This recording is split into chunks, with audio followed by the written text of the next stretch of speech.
सदगुरु कबीर ने कहा है, बहुत दुख दुख दुख की खानी, तब बची हो राम ही जाने। जब किसी चीज को स्थापित करना हो और उसे सिद्ध करना हो तो उसे कई बार बोला जाता है। क्रिकेट की भाषा में कहे तो दूसरे शब्द हो जाता है, हैट्रिक लगा दिए। लेकिन सदगुरु कबीर साहब उसी को कहा है, दुख दुख दुख की खानी, तब बची हो जब राम ही जाने। ये पूरे संसार दुखों की खानी है। ये ऐश्वर्य, परिवार, धन, गाड़ी घोड़ा, मकान, दुकान, सारे चीज बाहर से अच्छा लगता है, मेरा इतना बिल्डिंग, लेकिन उसी बिल्डिंग में अंदर प्रवेश करके देखो तो बिल्डिंग में रहने वाले आपस में लड़ रहे हैं। जिसके बच्चे नहीं वो देखते हैं कि इतने बच्चे इतने सुखी होंगे, जिसके बच्चे उनके पास जाकर के देखो तो आपस में बच्चे बच्चे लड़ रहे हैं, कट रहे हैं, मर रहे हैं, आपस में शांति ही नहीं है। जिसके बहू आ गए, दूसरा वाला देखते हैं कि बगल वाले उनके बहू बेटे नाती पोते सब आनंद से होंगे, मेरे न बहू है न बेटे हैं, जा करके देखते हैं तो बहू और बहू लड़ रहे हैं।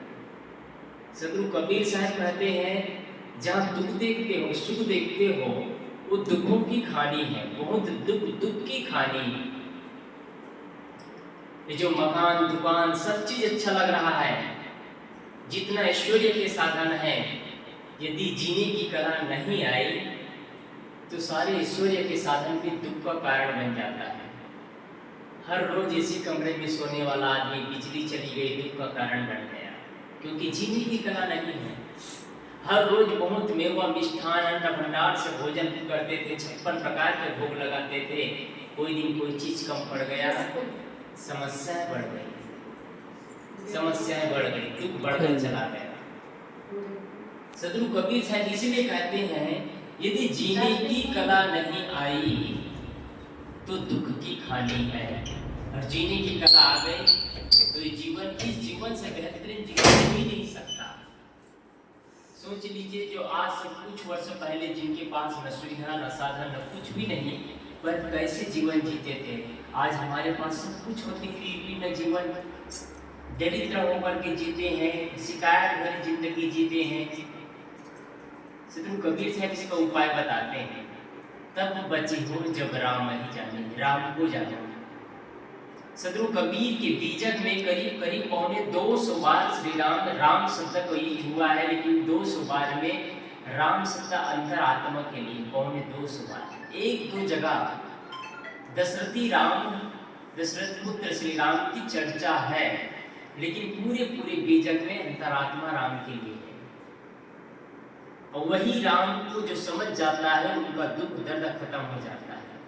जो अपने अंतरात्मा को जानता है, अंतरात्मा को जानना मतलब अपने को जानना, आत्मा को जानना, आत्मा को जानना मतलब परमात्मा रूप में बन जाना। जो आदमी आत्मा है इसके अंदर, वही अपने को आच्छादित कर देता है, फिल्टर कर देता है, रिफाइंड कर देता है, तो परमात्मा का स्वरूप हो जाता है। जैसे टीचर पढ़ाई करता, एक विद्यार्थी पढ़ाई करता है और पढ़ाई करता है, पढ़ाई करते करते कॉलेज में पहुंच गया और उसका रैंक इतना अच्छा आया, उसी कॉलेज में उनको टीचर का रूप दे दिया गया। कुछ वर्ष पहले एक आदमी आकर के मिला था, उनसे राम एक विद्यार्थी है। 10 साल बाद आकर के पुनः पूछते हैं, मैं राम के विद्यार्थी से मिलना चाहता हूँ, वो है क्या? पूरी यूनिवर्सिटी के लोग कहते हैं कि यहाँ कोई राम नाम का कोई विद्यार्थी ही नहीं है, राम नाम का टीचर है। हमारा नाम वही रहता है, आत्मा जिसे हम कहते हैं, शरीर का नाम वही रहता है। शरीर का नाम कोमल, अनिल, उमेन, जो भी नाम है, लेकिन यदि इसको रिफाइंड कर देते हैं, तराश देते हैं, तो जैसे विद्यार्थी टीचर बन जाता है, वैसे ही आत्मा परमात्मा बन जाता है।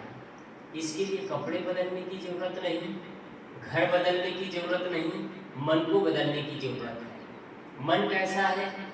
सदगुरु कबीर साहब मन के लिए इतना सरल उदाहरण देते हैं, जाको मन ये निर्मल भया जैसे गंगा नीर, पीछे पीछे हरि के कहत कबीर कबीर।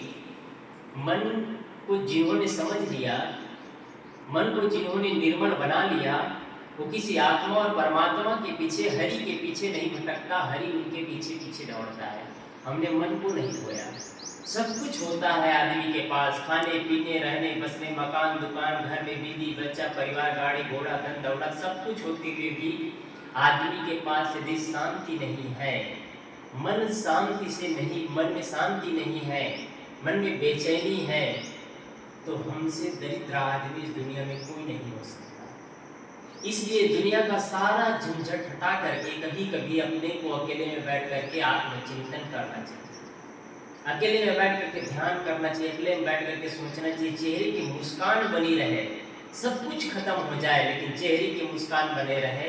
कभी दरिद्र की तरह जीवन न जिए, बादशाह की तरह जीवन जिए। बादशाह, हमसे बड़ा बादशाह कोई नहीं हो सकता। विश्वास रखना चाहिए अपने कर्मों पर। हम जिधर जाएंगे उधर ही चार चांद लगाएंगे, जहाँ जाएंगे वहाँ आनंद की तरह आनंद के जीवन जिएंगे। जिन लोगों से मिलेंगे उसके साथ में चेहरे की मुस्कान होगी, किसी के प्रति शिकायत नहीं होगी। ये सारी चीज अपने ऊपर लगाना चाहिए।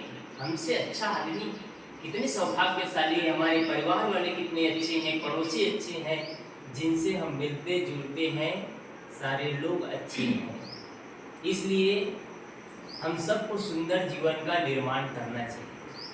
सुंदर जीवन का निर्माण करें। सदगुरु कबीर साहब की पंक्ति, बहुत दुख दुख की खानी तब बची हो जब राम ही जाने।